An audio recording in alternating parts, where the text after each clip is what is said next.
Voilà, donc nous sommes le 31 mars. Je m'appelle Eric, je suis de Strasbourg. Ça fait 25 ans que j'habite à Hong Kong ici. Et Hong Kong, c'est donc une ancienne colonie britannique, mais c'est une ville de 7 millions d'habitants. 95% de Chinois, bien sûr. Et avec une densité de presque 7000 personnes au kilomètre carré.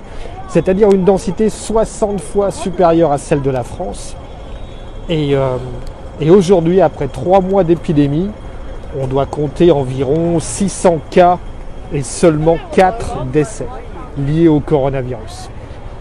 La grosse différence par rapport aux chiffres auxquels on assiste aujourd'hui, et c'est dramatique en Europe, aux États-Unis, c'est que ici, comme vous le voyez, 100% des personnes portent le masque.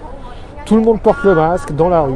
Il n'y a pas de confinement, seules les écoles sont fermées. Mais par contre, les magasins sont ouverts, les restaurants sont ouverts, le shopping, les centres commerciaux sont ouverts. Et comme on le voit, c'est une activité quasiment normale, sauf avec le fait que tout le monde porte le masque. Si on compare par rapport à New York, qui a aussi 8 millions d'habitants et qui compte aujourd'hui jusqu'à 500 morts par jour, c'est dramatique. Le port du masque ici fait toute la différence. Parce qu'on voit que sans obligation légale, sans avoir forcément de contrôle policier à tous les coins de rue, c'est machinalement que les gens sortent de chez eux, sortent du bureau, vont faire leurs courses ou sortent tout simplement avec le masque en permanence.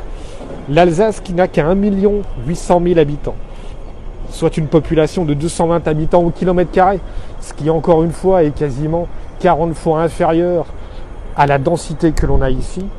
On compte aujourd'hui presque 500 morts à la fin du mois de mars.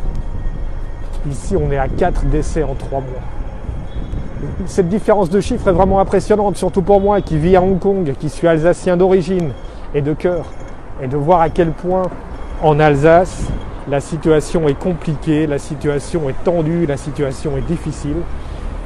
Alors qu'il semblerait que le simple fait de porter le masque puisse déjà vraiment être le premier geste barrière. Au niveau collectif, ça fait toute la différence.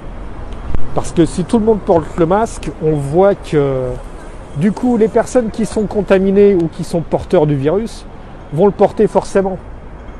Et ce sont ces gens-là qui vont limiter la progression du virus et la contamination.